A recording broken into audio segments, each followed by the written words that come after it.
दरियावत के विभिन्न जो होलसेलर व्यापारी हैं, खाद के विक्रेता, उनकी दुकानों पर गए, विभागीय अधिकारी भी मौजूद थे। लगातार कई दिनों से किसानों की शिकायतें आ रही थी कि खाद जो रेट है 266 उससे कहीं अधिक 350-400 में ले जा रहे हैं। उसके बाद में खाद की किल्लत पैदा हुई, और किल्लत पैदा नहीं हुई, मैं ये मानता हूँ किल्लत पैदा की गई। आज जो किसान अपने पसीने की बूंद से, मेहनत से अन्न उगाता है, वो पूरे देश का पेट भरता है। वही किसान एक एक कट्टे के लिए लाइन में लगा हुआ है। वही किसान सुबह से मैं देख रहा हूँ, कई माताएं बहनें छोटे छोटे बच्चों को सुबह 5 बजे आके इन बाजारों में बैठी हुई है। यहाँ पर इस तरह की लापरवाही, इस तरह का भ्रष्टाचार बिल्कुल बर्दाश्त नहीं होगा। और मैं और मेरे साथ में जो साथी हैं, हम सभी किसानों के साथ में सभी यहाँ आए हैं।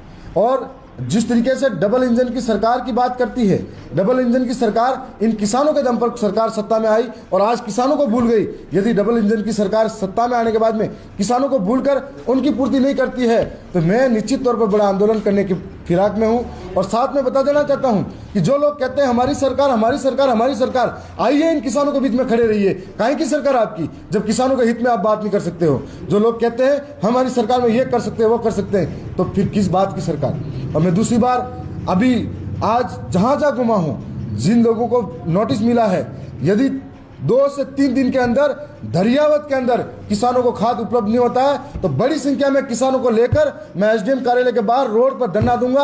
और यदि यहां पर भी संभव नहीं हुआ तो मैं प्रतापगढ़ कलेक्ट्रेट को जाम करूंगा, वहां पे भी बैठूंगा। और मैं किसानों के साथ हूं।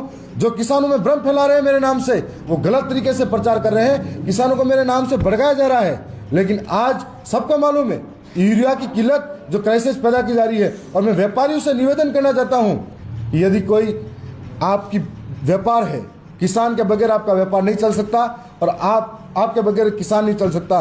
हमारे नज़दीक में कृषि मंत्री हैं, हमारे पूर्व में भी मिला था, कई बार छापेमारी की, लेकिन आज ये हालात पैदा हुए हैं। इसके बाद में सहकारी मंत्री हमारे नज़दीक में हैं, या सारी लैंप्स खाली पड़ी हैं, एक भी लैंप्स के अंदर खाद बीज नहीं आया। मैंने विधानसभा सत्र चला था, तब भी किसानों की मांग कही थी और यह भी कहा था कि हमारे पास में चंदेरिया या चित्तौड़गढ़ या निम्बाहेड़ा के आसपास में रेक पॉइंट होना चाहिए। यहाँ अगर रेक पॉइंट लगता है तो सारे किसानों को जल्दी खाद उपलब्ध हो सकता है। ये तमाम बातें आज मौजूद अधिकारी हैं और जितने भी लोग विभाग के हैं, हर एक कृषि सहायक अधिकारी साथ में रहकर खाद बंटवाएगा अनुशासन के साथ में।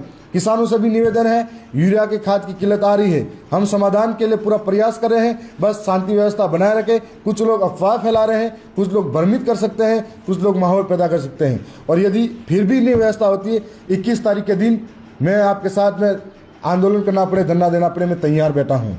और